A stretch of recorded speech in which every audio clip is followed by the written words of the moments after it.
Today is Monday, September 27th, and my name is Brandon Springer. I'm interviewing Alla Levy, who's one of the first new Americans brought to Boulder by Boulder Action for Soviet Jewry, and later worked with Boulder Action for Soviet Jewry. The interview is being recorded from Maria Rogers' oral history program, and is being filmed by Rebecca Rosenberg. So, my first question, Alla, is when and where were you born in the former Soviet Union? I was born in Dushanbe in 1944, closer to the end of the war, World War II, and I was raised there and lived my entire life until I turned 43, and then moved to the United States, to Boulder.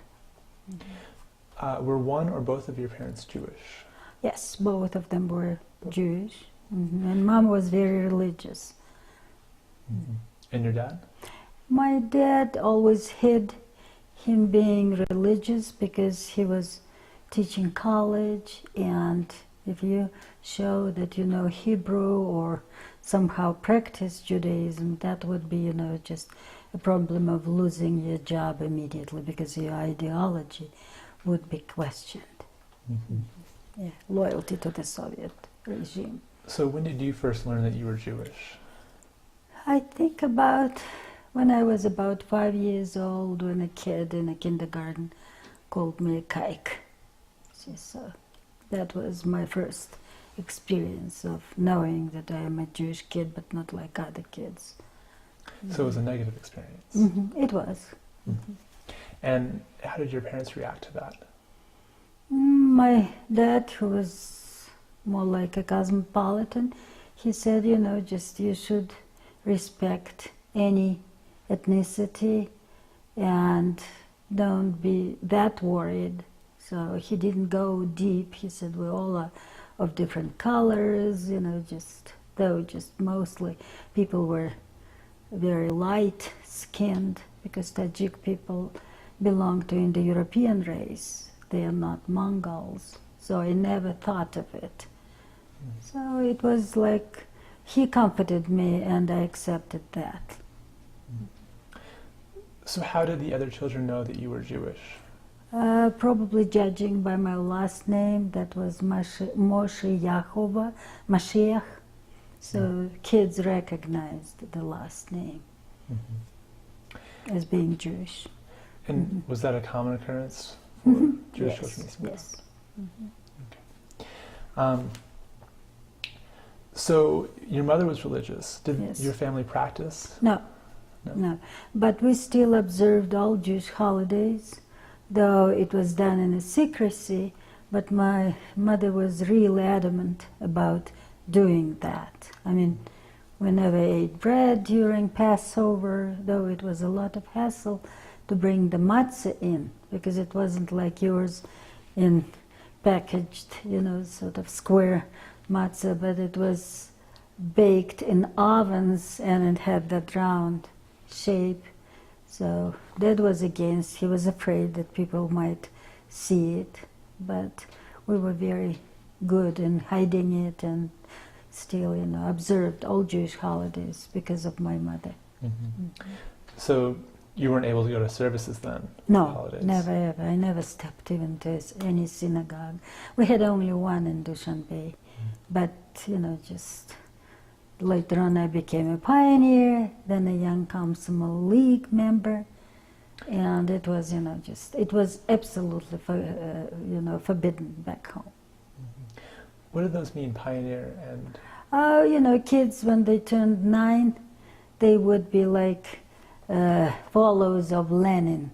That is to be a pioneer, not in the sense of being, just being ahead of, like an avant-garde.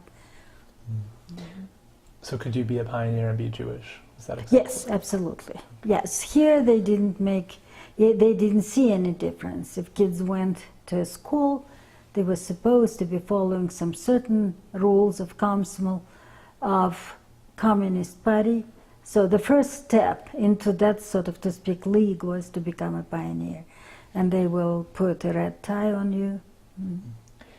And what did that mean? What sort of activities did you engage You always, just we will have pioneer meetings, almost like a Boy Scouts, Girl Scouts, but mostly it was like getting us ready for our future participation in community life, first as a pioneer, then as a Komsomol member, and later on it was your choice or their preference for you to become a communist. Not everyone was a communist back home, but almost every single kid who went to school was a pioneer, absolutely almost every kid. And there were some exceptions when you get older to become a Komsomol member, person. But mostly, again, I would suspect about 95% of kids were Komsomol members. What does that mean to be a Komsomol member? It's like a youth organization, like young communists. Komsomol would be young communists. And that's the next step after Yes, pioneer? the next, yes. Okay. And did you have any siblings? Yes, I did have 4 siblings. And they were all part of the same groups? Absolutely. Yeah, there was no choice, because otherwise you would be an outcast. And we definitely believe in all the principles, sort of to speak. We were really dedicated, very patriotic kids. I mean, we never thought, oh, we're Jewish, we're not allowed, or whatever. We were mainstreamed, every single one of us. Because it was a life of that system at the time in every family. And so, were your parents also part of the communist institutions? Yes, my father joined the party in 1942. He was rather young, and being a party member, a communist, he had a very fancy career because of that, because you couldn't build up some kind of a really good career unless you were a communist, because people at the time trusted only communists, because there were certain demands towards these communists. Just they should be serving their country and giving away immediately their life for the socialist cause, sort of to speak. And did being Jewish ever become problematic and being also part of the communist system for him and for your mother? No, I don't think so. But you always, being Jewish was always like on the back of our minds, like, I won't call us second-class citizens, but we knew that we were different, even different though we lived in Tajikistan, that was a Muslim country. We were after Russians, sort of to speak. So we were not the ones that would be bragging about us being Jewish. Yeah. How else were you made to know that you were after Russians? Because, just first of all, you always felt that you're different, between the kids even. And later on in life, just people would say, oh, this is a Jewish trait or whatever. They were very easy, just to say something that might hurt you, to say something derogatory, towards kids or, Jewishness. And then why was it that your family didn't go to the synagogue in Dushanbe? Because, as I said, Papa was a communist and he had a high post. And Mom would have taken us, but that would again jeopardize my dad's career. He might be losing a job over it. So that was it. Becky, do you have a question? Yeah, I just wanted to ask, what happened to the families that did go to temple? What was your experience? Those who were not party members, they practiced it, definitely. The ones who chose to do it. They were not punished, you see, for that. Because to be a communist, like to be above any religion. The same thing happened. I should be very fair, just Russians wouldn't go to a church. A Russian communist wouldn't go. You were supposed to be an atheist, just that was absolutely almost like a must. So there were no negative consequences for those Jewish people who went to temple? Yes, those who were not communists, having fancy, like, posts or whatever, or ranks, Yes, they did go, they did practice, and they were not punished. They were not punished. But the synagogue was so small, it couldn't even accommodate people who lived in Dushanbe. But for high holidays, like it everywhere in the world, people will go to a synagogue. You mentioned the high holidays. I'm curious, how was a Passover Seder different for your family as communists than perhaps you've had once you've come to the United States? We always had Passover services. Thank God that we had grandma and grandpa on my mother's side. Those folks died very young. And those, Mama's family was very, very down-to-earth people, and they were absolutely religious. And we definitely celebrated almost every single thing with them. Papa came sometimes mostly to the dinner, but not for the, just gathering that was at the beginning when we were raising, just our wine during the Seder, 4 cups or whatever. So Papa was always avoiding those, and if he would be interrogated, if someone would tell on him, he would be saying that, oh, I came and joined them for dinner, you see? So yeah, and Grandma had a very huge family, and mostly she just had all of them, just be involved into that. So that was in our blood. We knew that there is a Passover, that there is a Rosh Hashanah, or Yom Kippur, whatever. We knew about these holidays. But we never did it at home, in our own home. Then where did you do it? In my grandma's place. You mentioned that your father spoke Hebrew. Did both your parents speak Hebrew? No, Mama didn't, but we don't speak Yiddish because we are not Ashkenazi Jews. We're Jews from Central Asia, and the language of these Jews was Farsi, because I suspect that we came to the present, sort of, to speak, of former Russian Soviet Union, to the land probably via Iran. No one knows our history really well because there was no oral history saved. And we spoke Farsi with a lot of inclusions of Hebrew. Like that was the phrase that I knew as a kid when I was a very curious child who understood when Papa and Mama talked. Mostly the language at home was Russian. But they both were raised, like Farsi-speaking people.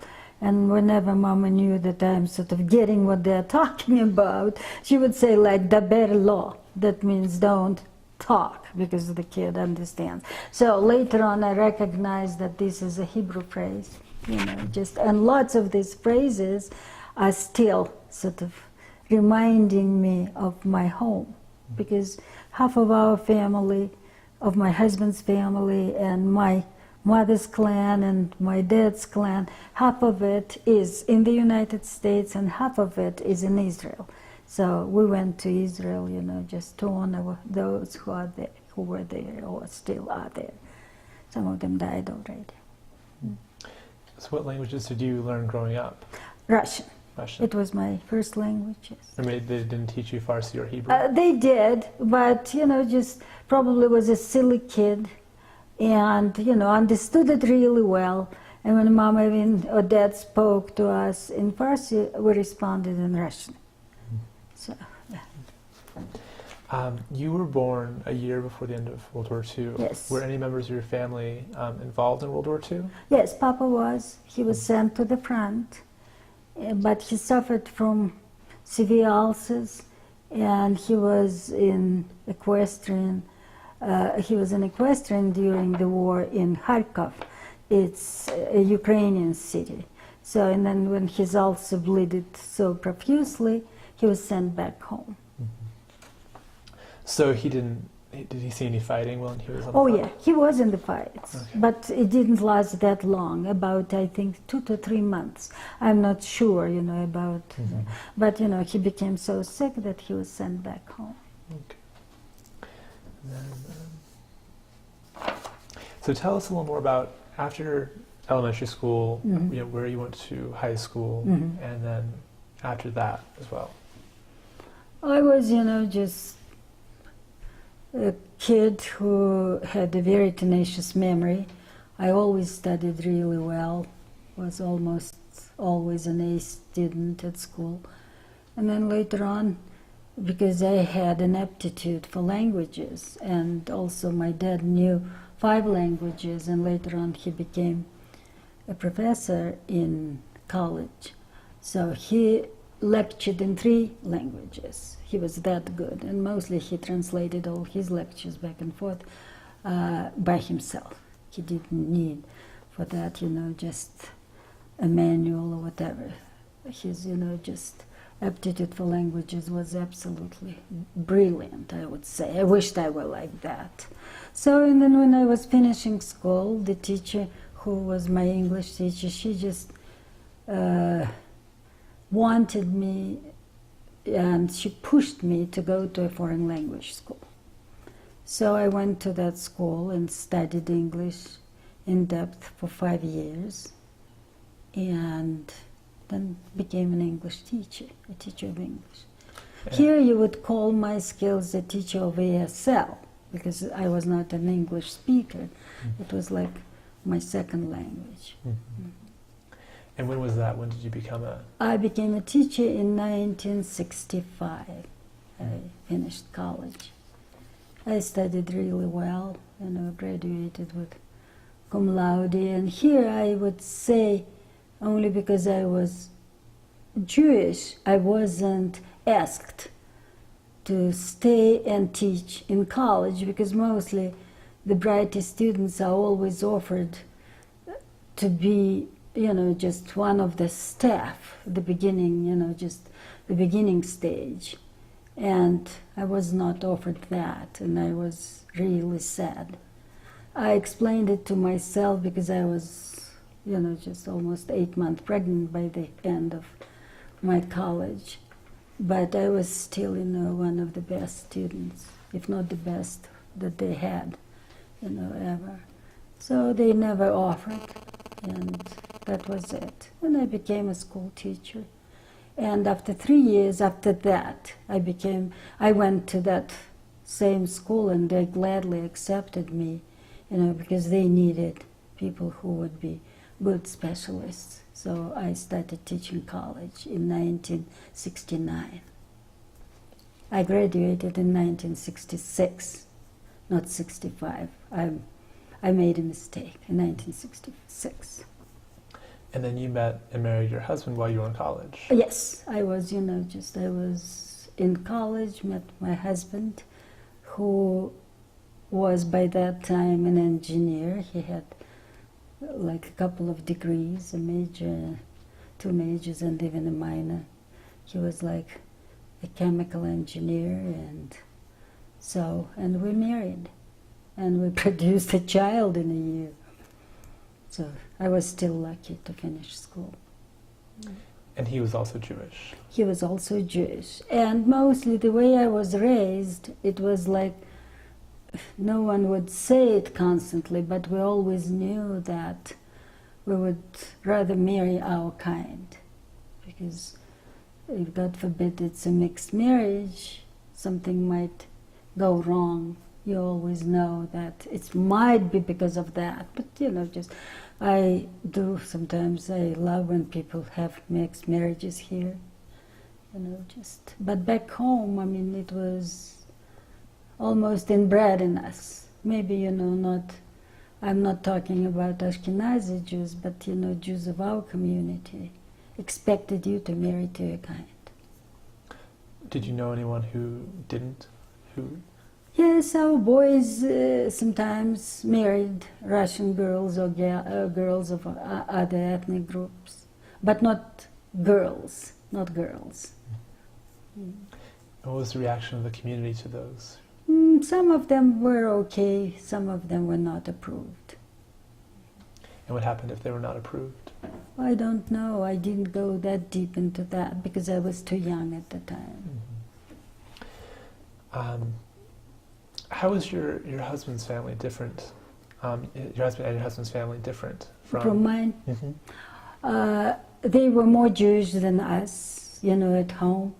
They kept strict kosher, and also because his father wasn't a communist, and he happened to be a Buchenwald concentration camp survivor. He spent there 3.5 years and saved his life only because he was very educated, and also because he risked to flee. 5 times he fled from the camp when there were rumors that he's going to be sent to gas chambers. And this was your husband? My husband's father. Husband's father. My husband's father, my father-in-law. So where had he been from? He would hid, like, if they were transporting them, he will jump off the train, by taking the floors out. I mean, not afraid even to lose his life, but not to go to a chamber. Or will cover himself with dead people who already died. I mean, he saw it really bad way. I mean, he outlived all these atrocities of, just fascists, Nazis, just at the time. And was he a Russian? No, he was also a Bukharan Jew. We called ourselves Bukharan Jews. And every time when he was suspected, because he was circumcised, that he is a Jew, he just demanded that he was a Tajik. And what helped him a lot, not only he read Hebrew, just Torah in Hebrew, but he was good even reading Arabic, because he was raised among Muslim kids, and he will read Quran and say, "No, I am a Muslim." That helped him a lot. So how had he come to be in a concentration camp? And he went to the front also. He also was in the Ukraine front. He was wounded. He had a very deep scar behind his ear and lost even half of his or whatever hearing. And being unconscious, he was captured and then sent, just to the concentration camp. He changed several camps, but ended up being in Buchenwald. As I said, every time he knew that he is going to be wasted, he found a way, he was dogged, I mean, you name it. I mean, one day he told me his story, and I was totally taken by that story. Until now, I regret that I didn't make a thing like you did, because it would be something for my boys. We have 2 sons and our grandsons to know. I consider him a hero. He came back. Though he was punished and interrogated by KGB until 1958, almost first every week, then every other week, then every month.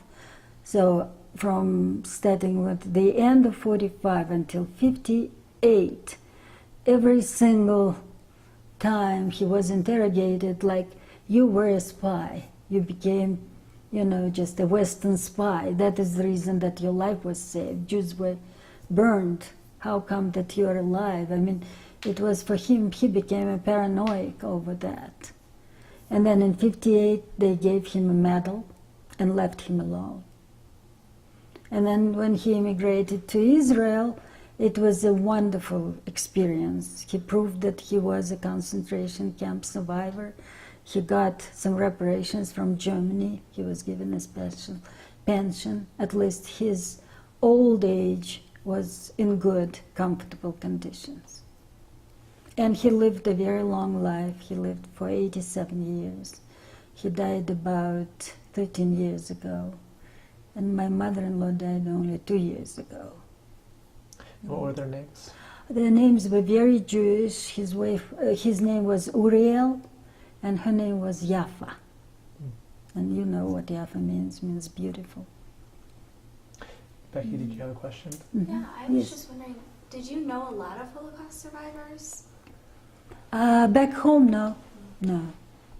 There were not that many of, people of war who came back. Like a brother of my father-in-law was hanged in Poland when they found out that he was captured, and when they found out that he was a Jew, he was hanged and missing in action. It took like 20 to 30 years to find his, just the place where he died. It took a lot of effort, mostly. Mm-hmm. Had a lot of Bukharan Jews gone to fight with the Red Army on the front? Oh yeah, and lots of them became heroes of the Soviet Union. Yes, yes, quite a number. Mm-hmm. And how did their stories affect you as you were growing up? Oh, I was very proud that my papa was there, and also Dad, being though very young, he was given quite a very responsible post when he was commissioned back. He was an educator, so he was given the rank of a superintendent of school system of Dushanbe, and there were lots of children at the time, because war never happened in Tajikistan. It's the very bottom of the Soviet Union, and mostly all these people there accepted people from the heart of Russia and placed them in their homes or whatever. I had a lot of people around me while I was growing up that were evacuated. Later on, some of them stayed with us for good, but some of them went back home, wherever their homes were. And Papa, definitely helped. Like, you would never believe a story that when my father-in-law was missing in action, no one knew that he was in a camp. My mother-in-law was robbed, and she had 3 kids, and we had ration cards at the time. Even the ration cards were taken. Even the dirty laundry was taken away. They gave poison to a dog. I mean, totally. And then she was so crushed. She said, they're gonna die now from starvation. And some people recommended her to go to my father, who just rescued the entire family. I mean, he gave an order for the kids to be placed in, not what you call it, child care centers. We call them kindergartens, but here it's different. So they were placed into child care places that were free for people who were taking, who were in the war. And also, at that particular time, American support was pouring in and gave some, clothing, American clothing to her kids. And definitely ration cards. So that was one of the things that helped tremendously this family to survive. What are the ration cards that you mentioned? They are called ration. It's like you are allowed to buy, like, say, 200 grams of bread with that. Or, like, say, a bottle of any oil, bottled oil. At the time it wasn't never even bottled in Tajikistan, because Tajikistan was a little bit way back, like not very sort of cultured yet. So they were mostly like half a liter or a pound of oil, for a month or whatever, so to cook with. So it wasn't easy, even when we were not in the front, or where the war happened. Still, people were not, eating to their heart content now. So when you were growing up, what was the process of buying groceries and things? Mostly it was, collective farmers who would bring them to the city, and they bought, but very frugally. Mama said when she was carrying me, she was always hungry. She never ate, just enough, just to be full. And Papa would never use his position. He helped David's family, my husband's family, but he wouldn't take whatever wasn't his, because he was a very devout communist. He was, believing in cause of communism, and later on he was disappointed because he saw that it was getting corrupted. But at the time he was young and really wanting this country to flourish. Did it ever occur to your parents to try to emigrate from the Soviet Union? No, immigrations were forbidden. It's only after the First War, only in 1967 it started, But before that, you could never do it, any legal or illegal way. They were guiding us really badly, So we never even thought of it. We thought about foreign life, especially with my skills, reading in English. But mostly even Soviets were so, sort of guarding whatever we read. They would gladly translate into Russian Theodore Dreiser's American Tragedy book, but nothing like the book that would sing some kind of a hymn to a capitalist system. To us kids, capitalism was totally rotten. And I would tell you, coming from a different society, I don't think that capitalism is easy, but I think it's the right way, because unfortunately socialism is unattainable because of human nature. Sooner or later we will, sort of fail. And, people are all different. Why should they be equal? You see, it's like a whole story again to talk about. Lots of our Jews at the time, when I was raised, lots of kids from good families where there were some cultural roots, they helped Tajik culture and education to flourish. But later on, like say in 10 years, like they were used for 10, 15 years, then later on they were ousted, and I could not blame the country by growing Tajiks. They were, it was a rather new nation, so when they matured, they didn't want Jews around them, because Jews were the pioneers in developing, education in Tajikistan or medical facilities or whatever. So later on, Tajiks took it over. So Jews were not as welcomed anymore, because our language was their language. We spoke Tajik. It was our native tongue. So what happened? When was that happened? That happened, like Papa was offered, he wasn't fired, but there were some rumors that, there are growing people who can take it over. So he resigned himself, like say, around the beginning of 50s. Jews started feeling uncomfortable. And did you feel uncomfortable? No, I was still a kid. I went to school I went to school in 51. In the Soviet Union, you go to school at the age of 7. And then how had the situation changed once you graduated from college and then started your job teaching college? Sometimes I was really upset, though it wasn't very menacing, but like, for example, I taught all kinds of students, Tajik, Uzbek, and Russian. Tajik kids were sometimes so naive, they never knew that I was Jewish. And like, for example, they speak about themselves, just with each other, and all of a sudden they say, "Are you a Jew?" And I would say, "Okay, now let's talk about that. Why are you saying that?"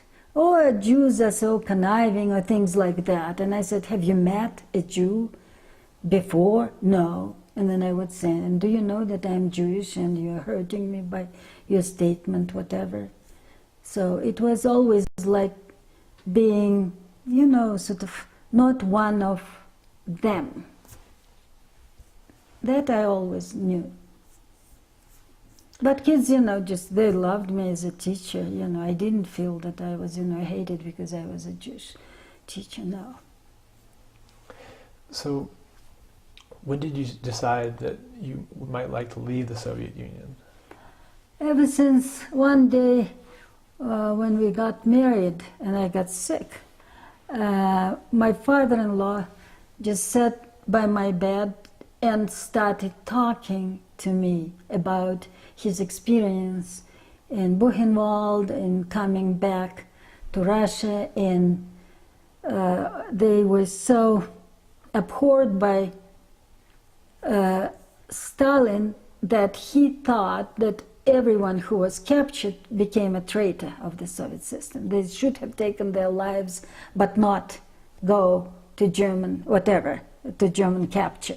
But if you're unconscious or whatever, so there was no loyalty towards these people. So, and my father-in-law took some time in telling me about his experience, and he constantly, you know, just almost every small story that he finished, he will finish with that, I hope we will live to the day that you could be released, we could be released easily, and remember, I will go to Israel the moment the borders are open. And he always even said, without any luggage, because it's a blessing to be, you know, just people around you. And what else is really unusual for the family, especially for David's family, his grandma was born and raised in Israel. She was born in 1886, and until she was, you know, she had 4 brothers. They were a family of 5, and then when it was a very small Jewish community still of Bukharan Jews in Israel. So what they did, mom and dad, you know, my grandfather's mother and grandpa and grandma, they sent their kids to Samarkand, and they were originally from Samarkand, not Dushanbe, to marry to their kind and then bring their chosen ones to Israel. And then the revolution took place. And the kids were separated from their folks, and those died of poverty, and they were well-to-do family until the kids were with them. And people say, I didn't see it, but people say that their picture is in Israel Museum of beginning of, you know, just of diaspora getting to Palestine at the time. So.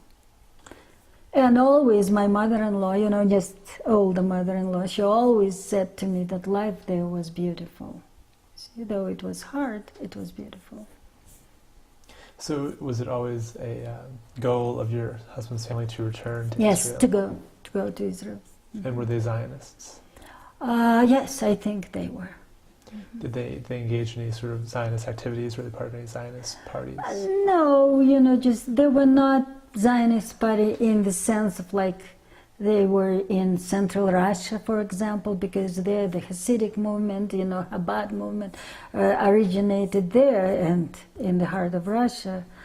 But, you know, just they always kept, they were friends with everyone, but they have kept, you know, just friends from Jewish community, you know, they were very open with each other, people whom they trusted.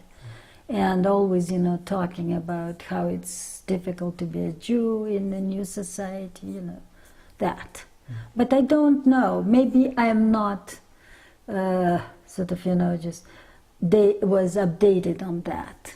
I cannot say that. So when did you personally take action to leave the Soviet Union?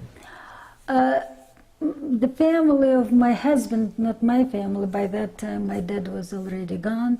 The family of my husband wanted to immigrate in 1971. And they even asked for the visas, you know, just for the visas from Israel. But then there was something that was, you know, sort of no one else is doing, but my father-in-law, who had 4 children, you know, 1 girl and 3 boys, he wanted his entire family to immigrate at the same time because we were so used to living together. So he said, no, I'm not going to leave anyone behind. But there were, you know, just people to whom they are married, especially one family of his older brother. His wife was totally adamant of not going to Israel. You see, her father was against it. And then my father-in-law gave up that idea. Then he started it in 1980 again. But then I was so sick at the time, you know, I had a viral meningitis that left me disabled almost.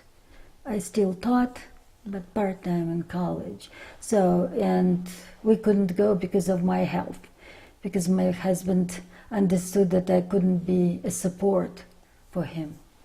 So we postponed it, but his sister still immigrated all by her family, with her family. And it took us, to 87, our family, David and myself, we immigrated in September of 87. And we've met Roxanne and Rebecca at the end of May or beginning of June in Dushanbe. They came with the first American delegation that was sent to Dushanbe as a sister city group, just to visit their new sister city. So, and then, I came back home, and one day I spent the summer in Moscow, and it dawned on me that I need to go for the sake of my boys, because I was dealing with some dissidents. I listened to their talks, and they persuaded me that there is no future. And we felt ourselves that the future of our children is going to be worse than ours. We didn't have anything to complain because we were both educated. And I won't say that we lived very lavishly, but financially we were comfortable. Because both of us did something on the side. Because back home they never allowed for you to carry two jobs. No night hours or whatever, because only one job and only one college, because the college was free. And also Soviets became very mean. I think in 1970s they started charging all Jewish families that were immigrating either to Israel or to America, though our education was free. I mean, not high school. High school was always free until, you finish high school. But colleges were free. They started judging us, for our diplomas. And the money that they asked was humongous, like almost here in the States. Like, why don't you pay 20,000 rubles for every year? And it also depended on a degree you got. Like, for example, a person who had an engineering degree would have come up with at least $150,000. I'm not talking about rubles, but equivalent of rubles. And it was almost impossible. We won't be able to come up with that kind of money. And this was after you'd gotten your degrees? Yes. You wanted to pay for them afterwards? Yes. And then when David raised that issue, I said, I have two more very educated sisters. My brothers were not as educated. And I said, we would never come up with the money. And then David's father came with a very good solution. He had a private home. His home was his own. We didn't have that many people who owned homes back home. So he said, I would sell the house and pay for your tuition, and when we immigrate, you will work, earn money, and pay me back. Mm-hmm. And did they charge you because you're Jewish, or because you attempted to leave? Yes, no one could leave other than Jews after 67, no one. Russians were not allowed to live, or any ethnic group that lived in the Soviet Union, no. But Jews were charged. I think it lasted for about 5 years, and then I think with the pressure of Americans, it was eliminated. But did your family have to pay it? No, we didn't pay, because we immigrated in 1987. By that time, these rules were abolished. So you mentioned that you decided to eventually immigrate because you didn't want your children to have the same Yes, life. Absolutely, yes. What was their experience growing up as Jews in Dushanbe? Like, for example, not in Dushanbe, like, for example, a small example, our boy studied far away from home, and he was a good student. And once, she liked the kid, but someone mentioned that he was Jewish when he was not, just at her lecture. He missed it. Yeah, I scolded him. And then all of a sudden, it became like a living hell for him. I suspect that my kid was guilty in something, you know, probably not turning in maybe an essay on time or whatever. But she publicly accused my kid by saying, you Jews, you were traitors during the war, you were this and that. And she said it publicly. And there was a kid who studied almost, he always sat at one desk with my boy who was from Madagascar, because Soviets were bringing in a lot of foreign students to have hard currency from them.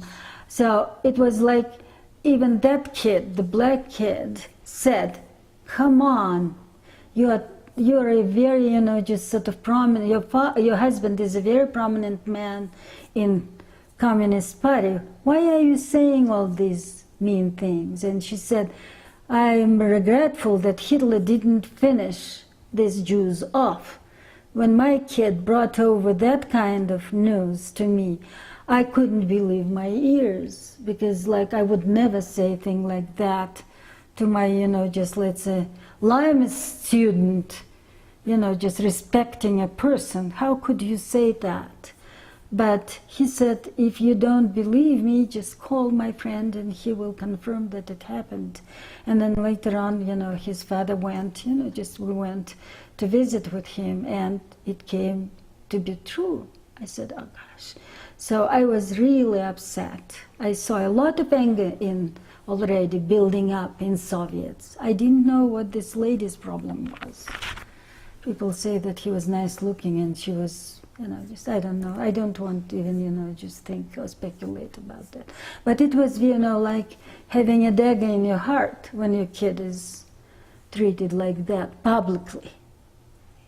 So then what was the process of getting your family out of the Soviet Union? Oh, the process at the time was so serious. Like, whenever we applied, I always wanted to bring over my mom, hoping that then my siblings will join me, because I also was so dedicated to my family, and I'm the eldest out of 5, and Papa was long gone.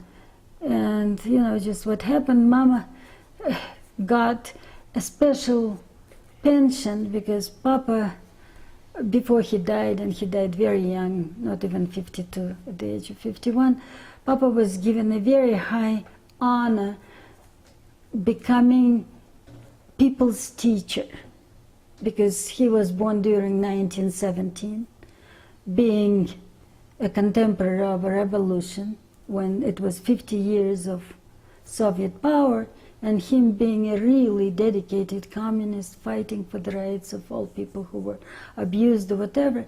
He was so, you know, very respected. So he was given that highest honor and got sick in 20 days after that and died in a year and 5 months, you know, of very bad cancer that wasn't even diagnosed properly by Soviets. So he died at the age of 51. And Mama got partly his pension because she had 3 more kids at home, only 2 of us were married. And when she went to the ministry that provided affidavits that she lives at this particular address before you apply to Avira, the organization where we applied to immigrate was called Avira, the first letters of, you know, just of that organization that's helped us to get our exit visas. And one of the secretaries working here, he said, you're coming too often to our office. You old Jew, she wasn't old, she was like not even 65 at the time.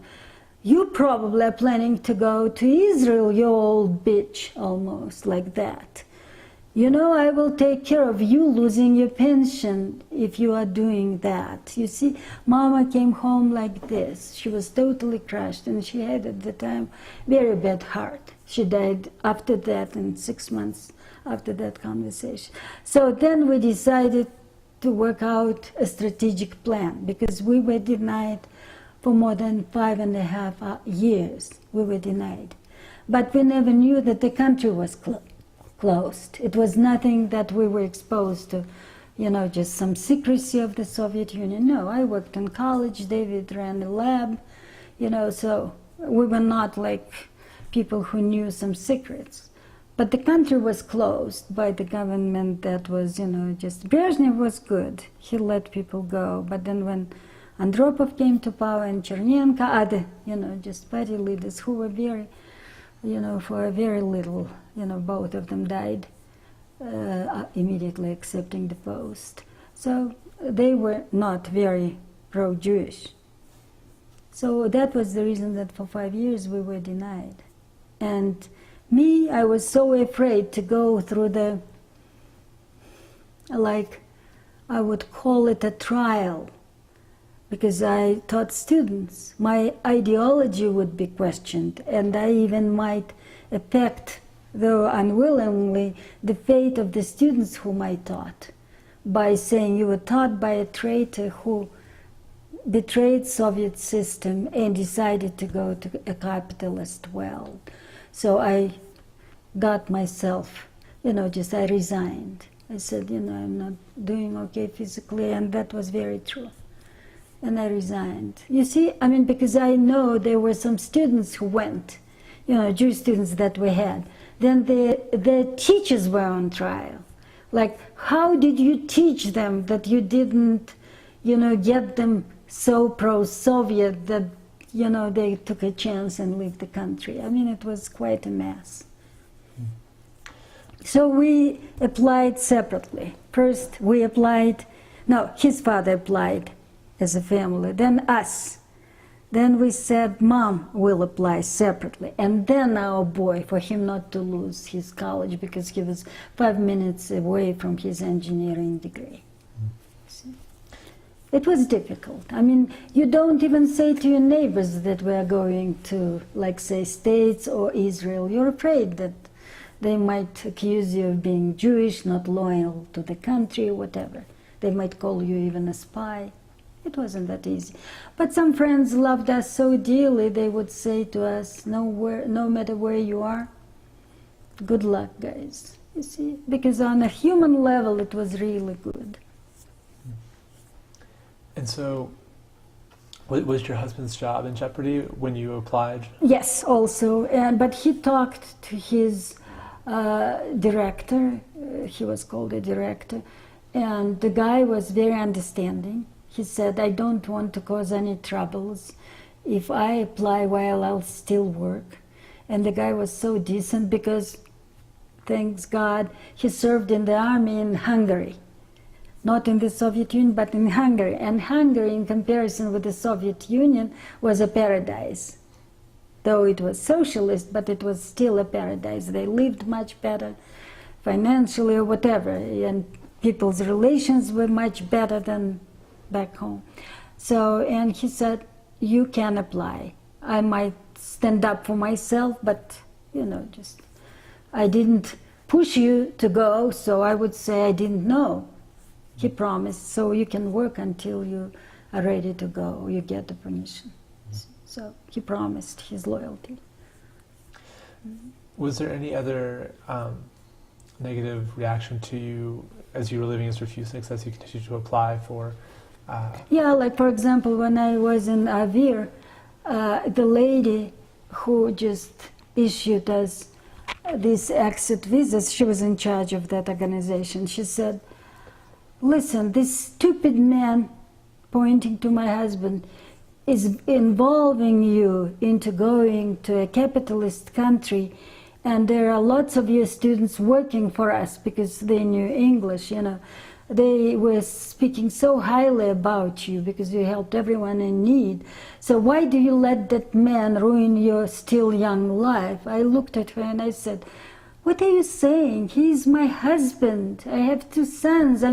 They were not even shy to say mean things about your counterpart. That was none of her business.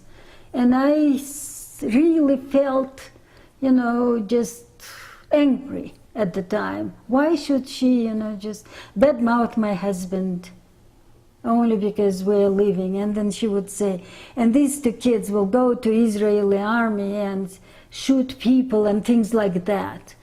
And I said, you know what? He's my husband and they're my sons. It's my family and it's for me to decide whatever happens to us, just and to them as well.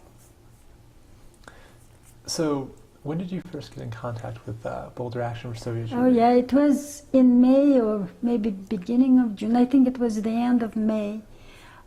We got a call from my sister who went to school with special English training, who knew English, and later on she immigrated to Boulder as well. And I wasn't home, and she said, you know what, guys, I need your help because I have 2 Americans here and one of the ladies, Rebecca, spoke Russian.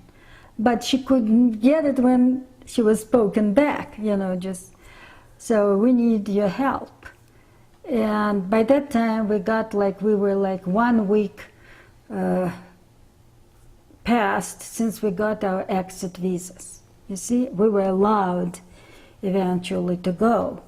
So, and I said, no, I'm not going to jeopardize my, visa over that because Soviets might be mean. You made a contact with foreigners. But then our boy, who was almost 16 at the time, he begged. I said, you can speak English, you go. He said, Mom, I'm a boy, let's go, please, please. And, something, pushed me, and my husband was very, sort of asking, please, let's go. So we went to my sister, and we've met Roxanne and Rebecca. We liked them from the moment we saw them. Very open, very friendly ladies, speaking beautiful English, it was like a music to my ears. And we started talking, and we talked like for an hour and a half. And then we parted by saying, tomorrow you're invited for a dinner to my sister's place. They accepted an invitation. And then a very terrible thing happened. Meanwhile, my mom died, 3 months. No. They came in May, Mama died in April. So I was planning, and I had a ticket in my hands to go to Tashkent to bring a memorial tomb. Just in the Soviet Union, everything was a problem to do. So I said, unfortunately, you won't see me because I'm leaving at 6 in the morning for Tashkent, but she will be good. You see, and between my English, my boy's English and Maya's English, you will manage a conversation. And then, we took them to our friends to their hotel, and we were stopped by traffic controllers. That meant that probably someone already called that we had a contact. So it was a hysteria, just Rebecca in Russian said, don't talk in English. They were afraid, we were afraid. So, and then when we came home, my husband said, Alla, I don't know, but I want you not to go. Just let's make a contact with these people, they seem to be nice. Maybe we will go to Boulder. So he just destroyed the ticket, and he said, I'll find you another one, and that's it. Okay. You need to change it.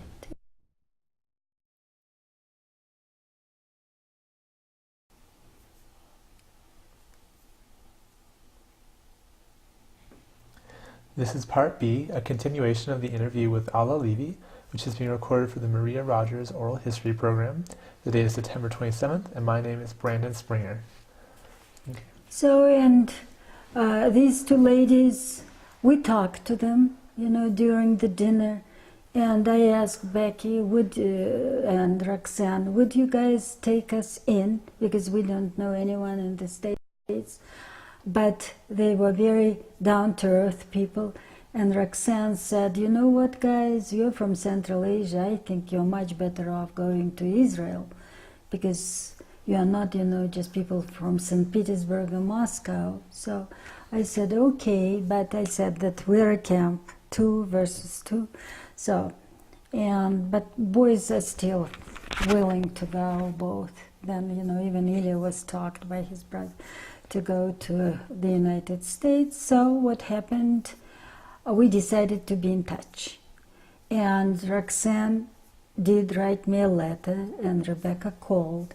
And Roxanne didn't recommend to come over to America. She said, you will be still better off. But if you decide to come to Boulder, still don't come to Boulder immediately, because a big metropolis is much better than a small place where the job hunt is really tight. You see, so we decided that we're going to go to New York. And when we left the Soviet Union, after being quarantined in Austria and Italy, that was the way to get to the States. We were 2 weeks in Austria and 2 months in Italy, in outskirts of Rome. We came to the United States, New York. But David had some relatives there. I didn't have relatives there. And we visited with them, and I didn't like the way they live, because to me it was like, I want to be a contributing member to my new country, like not being on some subsidy or whatever, because I was only 43. I still thought of having some career, and David was 50 at the time.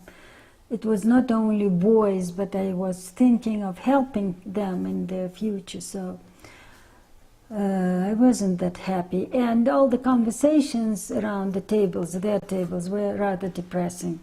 They were still missing their way of life badly. So, and we decided to call BASJ. We called, and they said, no, you cannot come, like, buy the tickets and come. Now you're free to do that, but no, it's not the way we do it in America. We will find you some jobs, and then maybe, we will talk. So give us some time. And like in a month and a half, Rebecca called and she said, are you okay with cats? Because she knew that I'm very allergic. I said, yeah, with cats I'm better than with dogs. And she said, come over. I think we have job interviews for your older boy and David. And it was Bill Cohen who arranged these jobs. So, and we came over, and it was wonderful. We had a job interview, and even I had an interview. I wasn't promised a job, but I went to Boulder School District, and I went to university. They interviewed me, and they said, if we have an opening, we will take you in gladly. So that was a matter of time. So, and then Roxanne graciously opened her house, where all the people who were in that group met, and they talked to us like about our life, about our expectancy, what do we expect in our new life. And I said, the prime thing for me to worry is to find the jobs. The next step is to worry about kids' education, for them to finish college, because our younger one was 16 when we immigrated. So, and we stayed in New York 3.5 months. He went to high school there. And our boy, on foot, from the beginning of Manhattan, on foot, went all the way to Columbia University to find about his chances of studying there, you see, because he was dropped off by some people, in our community, but they didn't know where the Columbia is. So he went on foot 42 blocks. So he was really eager to study. So, and then, we came. They were absolutely wonderful. They surrounded us by such a support that it couldn't be overestimated. They met us at the airport in vans to get our suitcases. Then they brought us to the place that Roxanne helped to rent.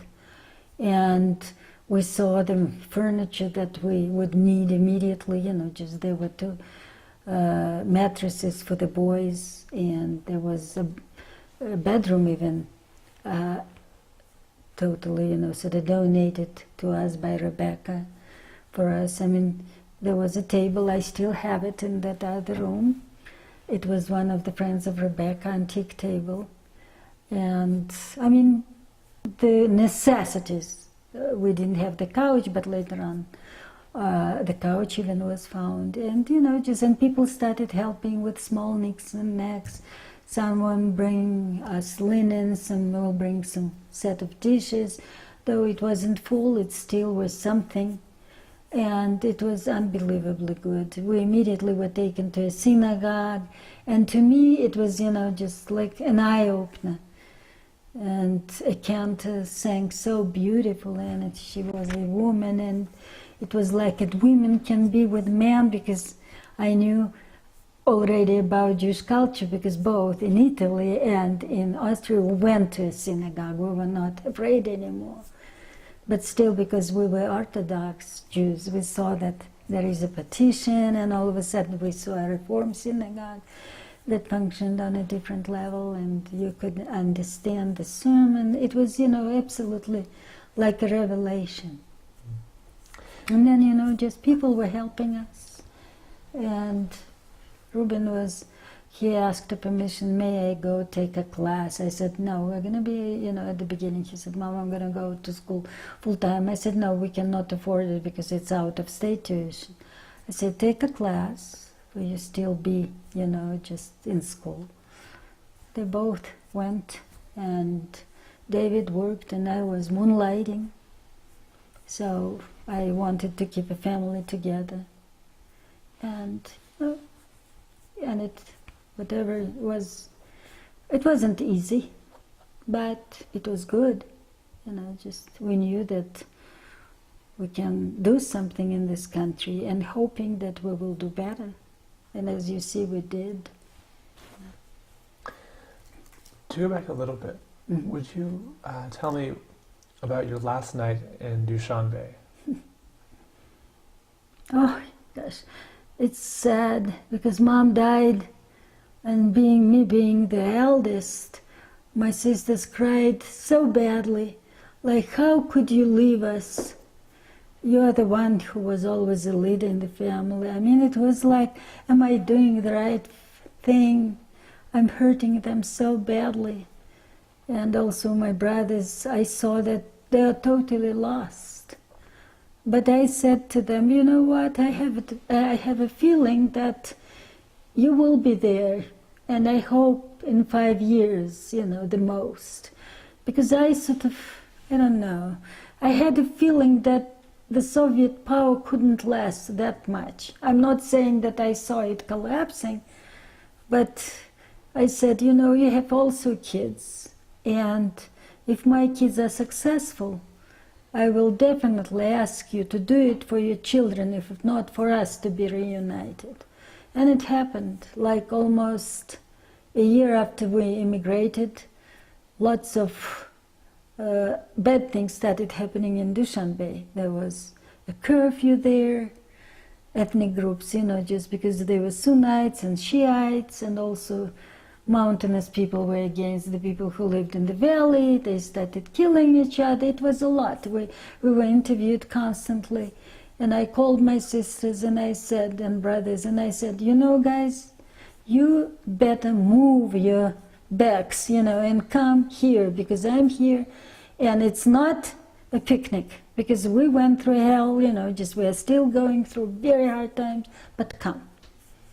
And that definitely sort of promoted them to come.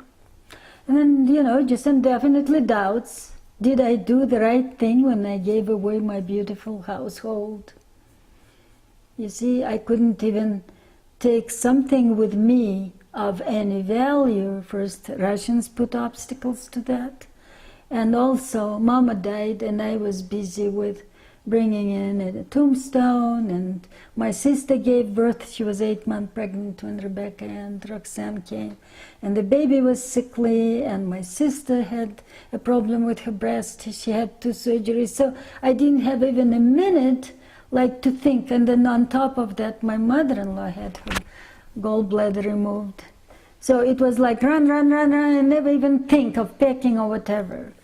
But I thought, I sat for a while and I said, things are things after all.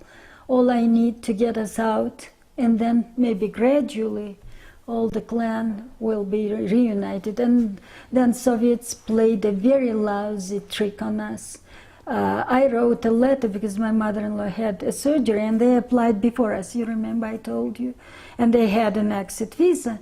And in that letter I said, please extend the leave for a month.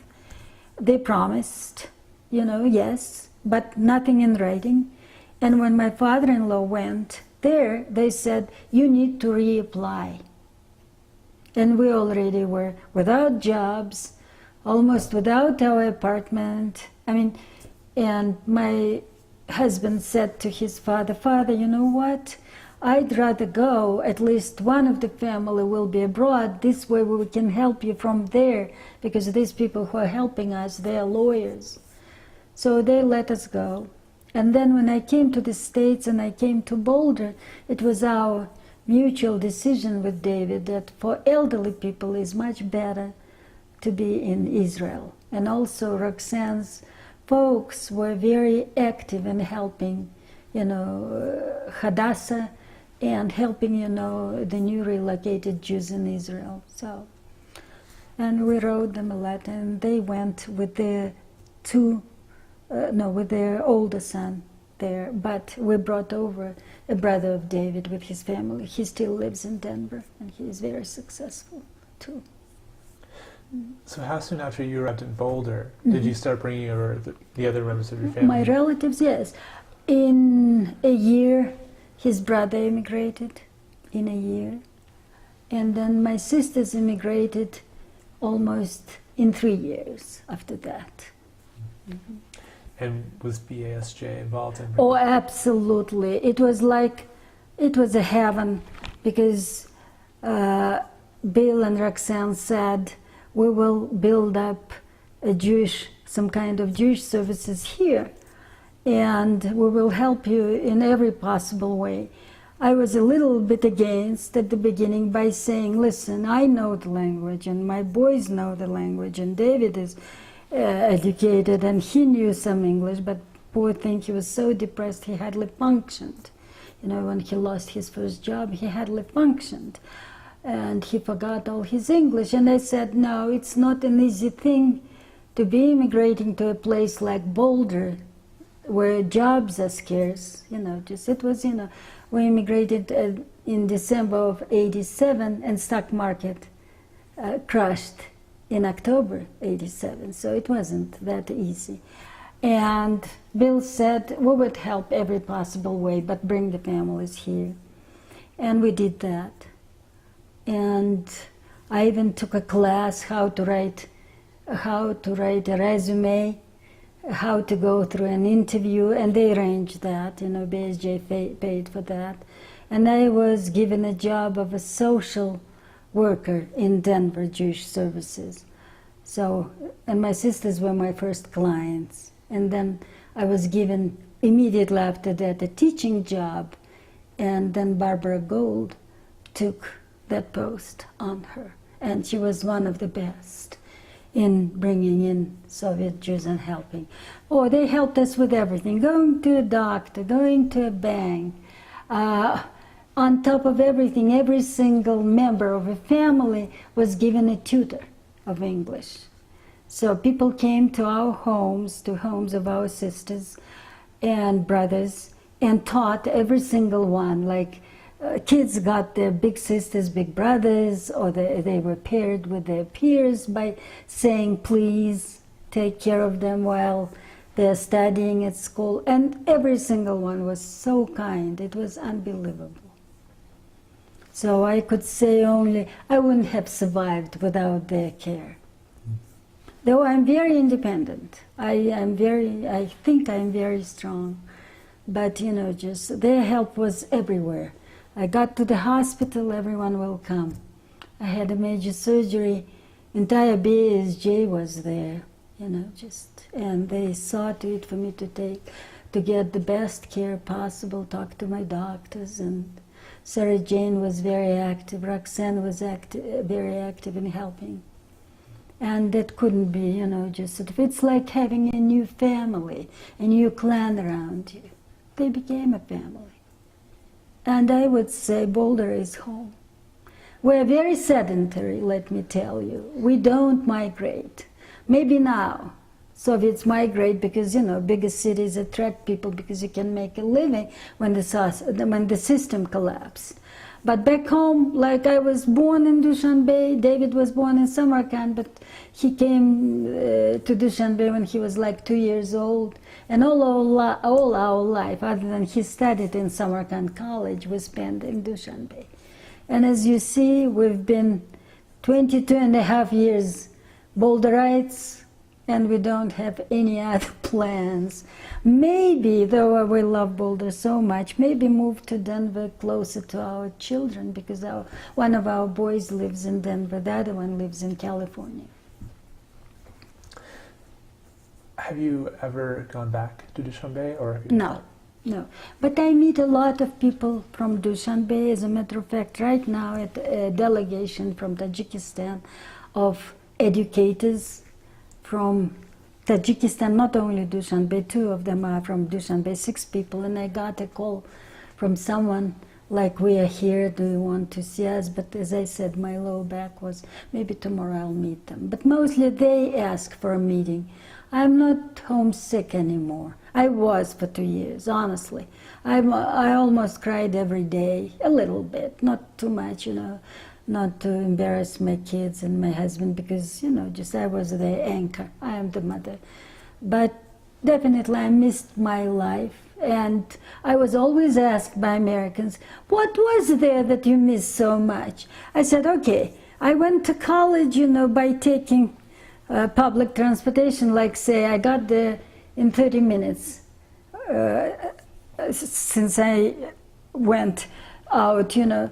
And then my way back was sometimes up to 2 hours. It depended whatever I have to do at home. They said, how come? The road became long? I said, no.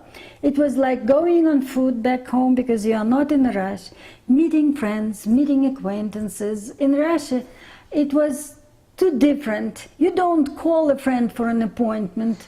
You happen to pass by, you knock on their window if they live on the first floor, or you just give them a buzz, you know, from any, you know, telephone booth by saying, I'm in your vicinity, so can I drop by for a couple of minutes? And they would, oh, certainly.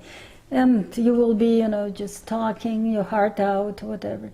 Or someone asks for help, you know, just you meet a friend, oh, you know, my mom is sick. Oh, okay, I have that friend who has a doctor, a good one. You see, that was the way, like you live, but you don't develop that kind of network here because the life itself was different. You see, back home, if you didn't have a network, you won't survive.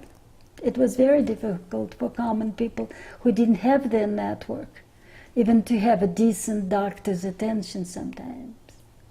See?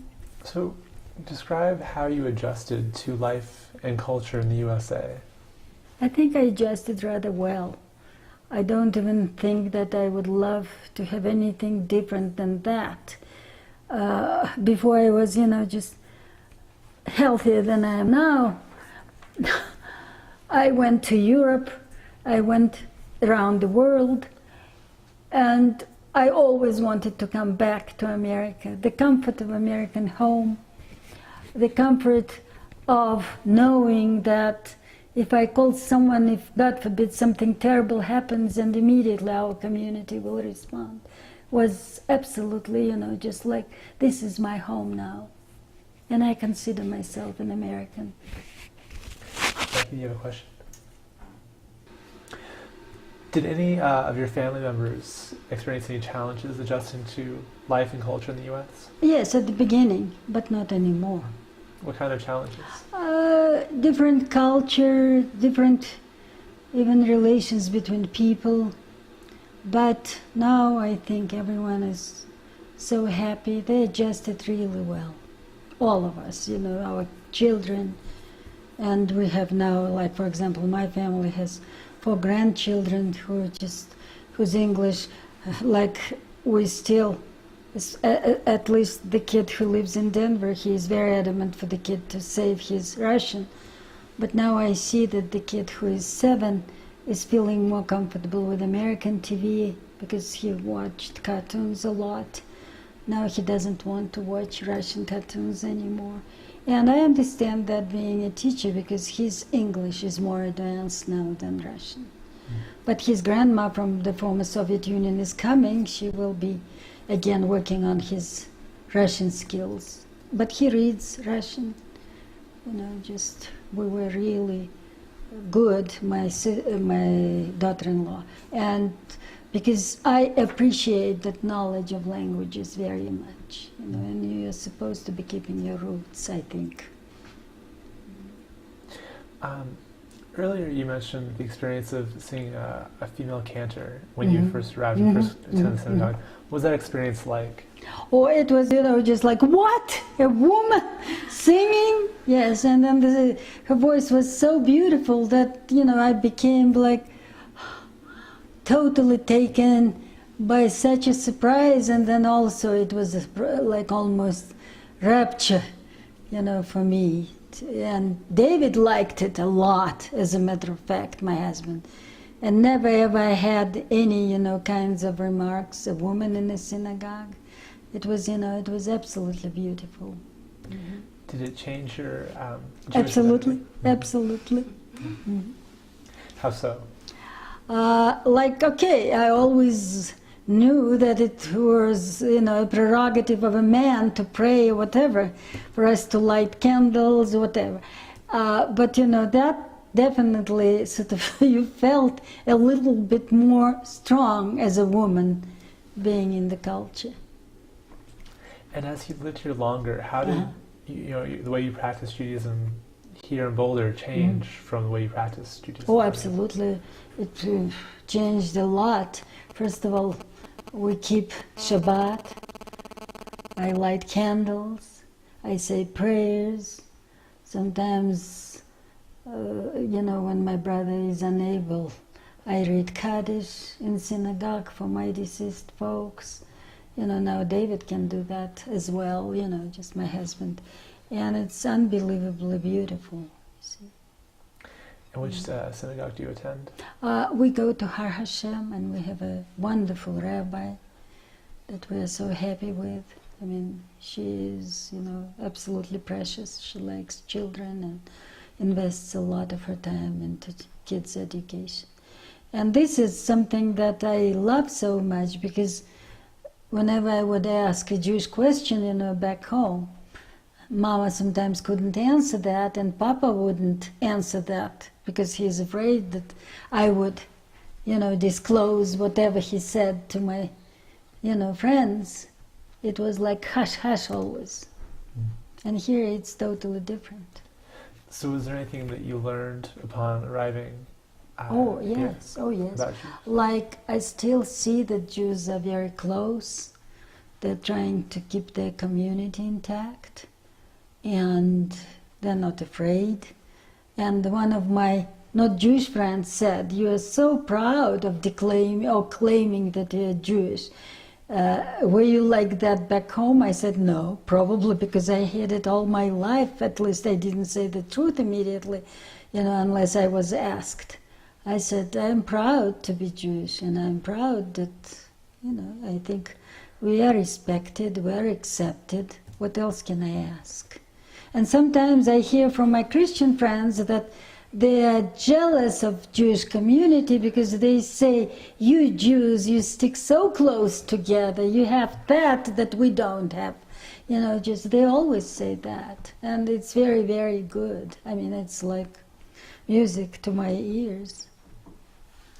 How is it different celebrating the holidays here than celebrating in... Oh gosh, I told you that if we did anything, it was always in secret.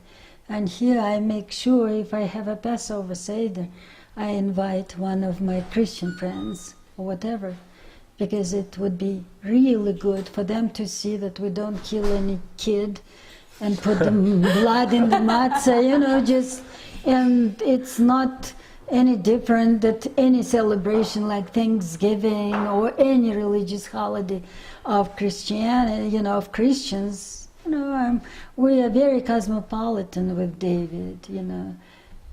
Like we're a little bit more advanced in comparison with some people of our community because of our education, because we traveled a lot. back home, and we traveled a lot here whenever our financial situation was okay. David almost every year went to Israel to see his folks, stayed with them for a month at least. I always was, sort of stay with them because they miss you, and it's good for you to be with your mom. And she lived only because of Israel, I think, of medicine in Israel. She lived over 94. That is unprecedented.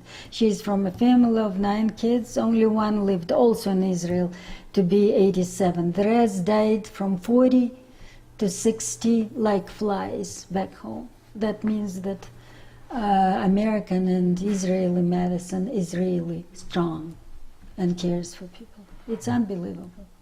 And also I want to say a word about Dr. Shaivitz, to whom we went, who was like, I call him a tzaddik. Unfortunately, this doctor became blind. But the way he gave me all the strength that I possess by saying, listen, Alla, you were so sickly and you are still doing it.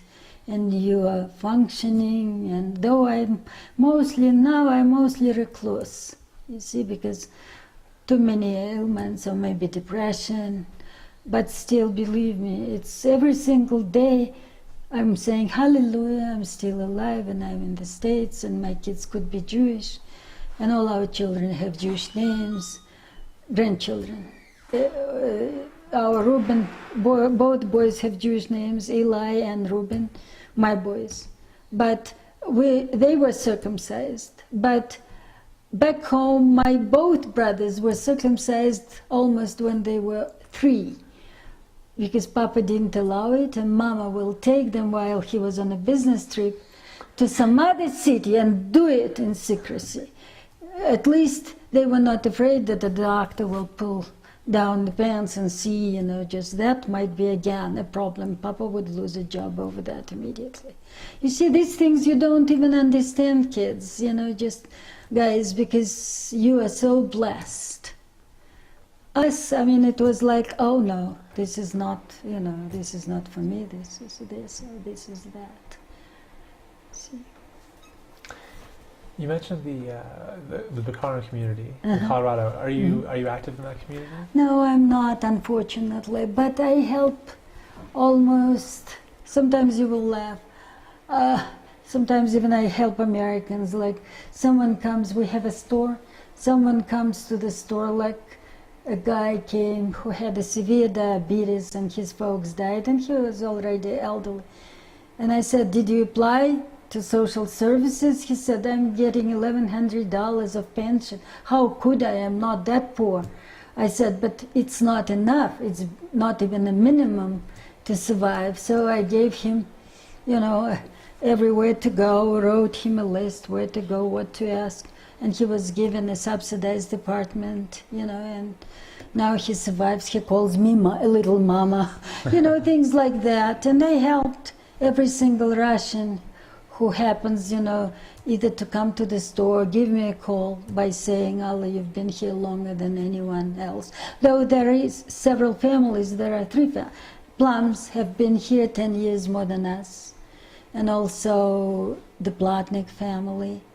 They had been here 10 years more than us. And one family who immigrated before us, they left Boulder. But we are sort of the first out of the 3rd wave of immigration to the United States. We're the first family in Boulder out of that 3rd immigration wave. Yes, I think we were traded for food by Reagan. Yes, because mostly it was said, let these people go, then you will have the food. So the system was collapsing, and then they opened again the doors after that. I even managed to bring over, but I couldn't bring him to the United States. My brother died, my baby brother, and his boy was brought to Israel as an orphan, you see. And, just he went to serve in Israeli army. He's already 25. So my entire family is out. No one else is left. It's either Israel or the United States. My brother and sister, my baby sister lives in New York. My brother, who is only a year younger than myself, lives in America. He had 2 heart attacks before he immigrated. His life was saved, 4 bypasses. My life is saved. I have like many stents in my heart. Every time I have, a problem, I'm still remedied, and it's good. So you mentioned that you were the first family to come over. How soon after you came over did you get involved as a member of Boulder Action for Soviet Jewry? Immediately. And what was your role? I was mostly a translator for Bill and Roxanne or whatever. Or when they brought over, we started bringing in Russian families, we sort of created a program that I myself called Close to Life, because I wanted BASJ be as friendly to everyone whom we are bringing in the way they were friendly to us. Like, for example, I will never forget Roxanne Balin invited, when my sisters came, they invited us for dinner. And her father was involved a lot in helping Jews in Israel, Soviet Jews as well, and Jews in America. And he just gave a lecture how his family immigrated, how they survived, how they got degrees and whatever. And until now, I remember almost every word of that conversation. It's not like, don't expect miracles overnight. The process of you adjusting would be very tedious, very difficult. By little, little by little, it will come. And it came. Like, for example, I worked at school. I was hired by school system. I worked at high school. And I used to sit at the front desk during teachers' conference and mostly looking into people's mouth to get a better understanding, to comprehend it better. And like I did it for 2 years. And then one day I was grading papers, and all of a sudden I caught myself at the thought, oh gosh, I'm not even looking into their mouths anymore. Now I'm so comfortable in understanding English that I said to myself, hallelujah, it's a new achievement, it's a new step, and it was quite a good step in my life. Even, later, before I got really sick, I was given a right to teach English to American students because my English was, more or less fine to teach them grammar. And how long did you work with BASJ? BASJ, I worked until it closed. Yes. I wasn't as active after I got a job because I had 2 students. We needed, David injured his back and he didn't work, so I was working almost, I don't know. But I was always active. And anytime someone needed help, I would help. Like one day, Sarah Jane, Bill's wife, called me and she said, I was already a teacher at school. She said a Ukrainian family, huge crowd of people got into, just a very bad thing. There was an accident, a car accident. And she said, would you be willing to translate? I said, if you are willing, believe me, I am willing, because, and we helped. And she fought with insurance, and she got them some money. I mean, it was unbelievable. And these poor people couldn't pay them back. They went to the mall, sat on the steps, and sang in Ukrainian language, saying this way, thank you to Americans. You see? So it makes you proud that these people didn't look whether you're Jewish or not. Just someone needs help, and Bill helped some Tajiks to come here as well, not only Jewish people. Good-hearted people are my, sort of heroes, people who understand the needs of others. And I help, believe me, until now. Someone, says, would you help me to go for an interview? Would you coach me or whatever? I'll do that. Or I help them to create a resume. I mean, I still do it. Not as often as I used to, but I help. And especially after the BASJ was closed, still some Russians were coming in. Not anymore, though. Jews are not coming now. Russians come, like people who teach or, exchange, scientists, people like that. And I do help, just being already a Boulderite with some experience. I would go where to shop. I would say to them, why don't you go there for cheaper groceries or whatever, or you can go there or whatever. Here is our cemetery and a library, and then, just whatever. Showing them the way. And I was also, as I said, when I was bringing in my families, it was unbelievable what BASJ did. I mean, they also invited, their anchor families invited them the way we were invited.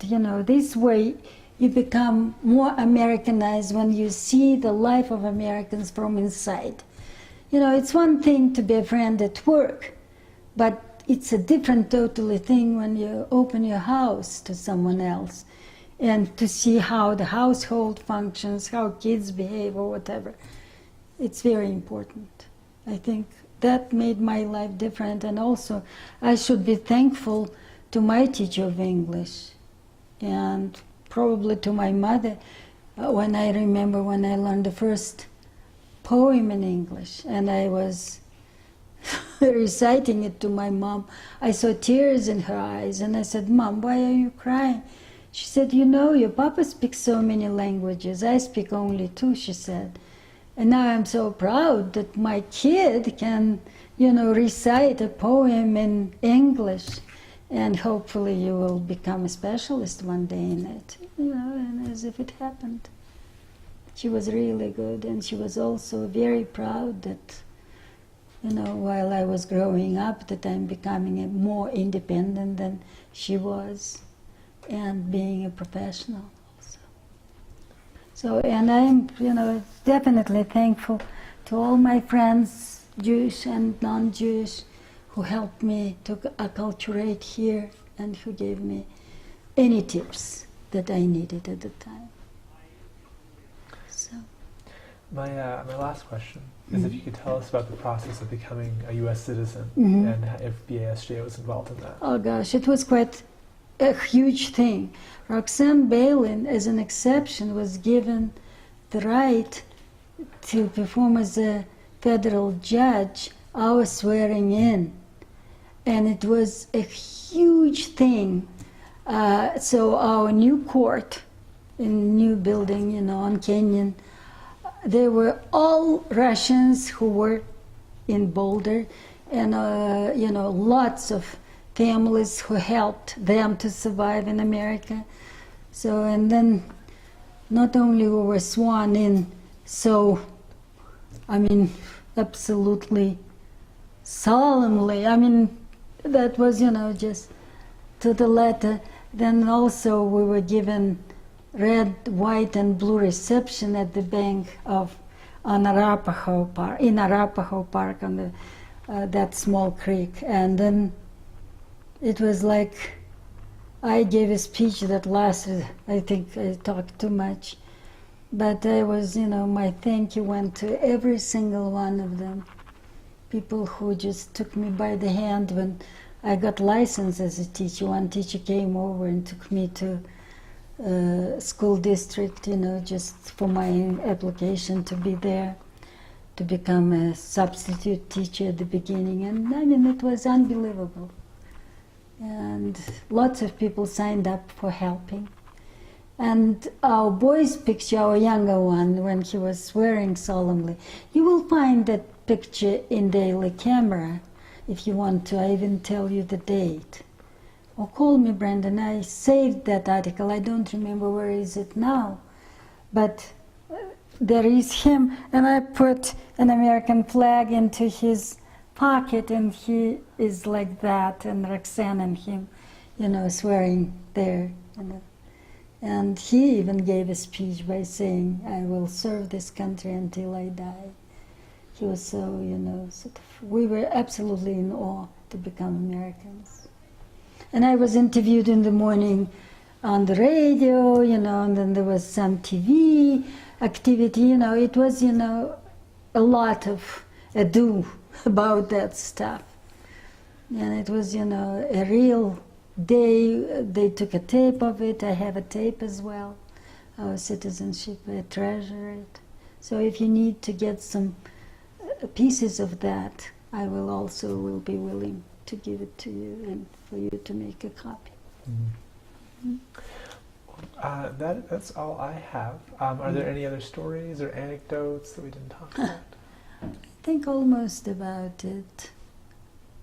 As I said, a lot of help. Like Roxanne came over for me to understand how American medical insurance works, because back home medicine was for free. I mean, you didn't pay a dime, you go to a doctor. I mean, every single one contributed to a degree. Like my, Jewish teachers came over, filled me in, or whatever. I mean, it was on top of everything. After my first year in that, I'm saying always proudly, in 1989, there was a decision was reached not to accept all the influx of Russian Jews to the United States because Israel wants them there. And Bill was supposed to go to the White House conference. It was All-American Congress on Soviet Jewry. When, just starting with October 1st of '89, you couldn't come that easily, not having direct relatives, immediate relatives in America. And I was sent instead. And then I saw the might of Soviet Jewry. That was to me like, gosh, it was like I saw that power, because there was, at the time, only 1 month old, they opened human rights department in the Kremlin. And I saw the might of Jews, that the guy who ran that department, his name was Reshetov, he came over for only 24 hours. They were very adamant for him to be there. And I talked to them. And then I was received by a congressman immediately after a call of someone, who was at that conference, because my sisters were already planning to come. But I knew that they cannot come with Israeli visa because they came in '90, and they promised their help. The Congress promised, at least the Speaker promised their help. And I was received there in 30 minutes after a call was placed. To me, it was like, what? Am I dreaming or what? You see? And all these stories are absolutely wonderful. So far, happy endings everywhere. And what can I say other than thank you, Jewry in the world, and thank you for sticking to each other and being, I hope, still powerful. Because we need a lot of help. When you came, it was, just when you called, it was like, can I handle a conversation? And I was playing it in my mind. I hope I didn't talk that much, too much, because I'm a talker. Well, it was fantastic. Thank you very much. Thank you, dear.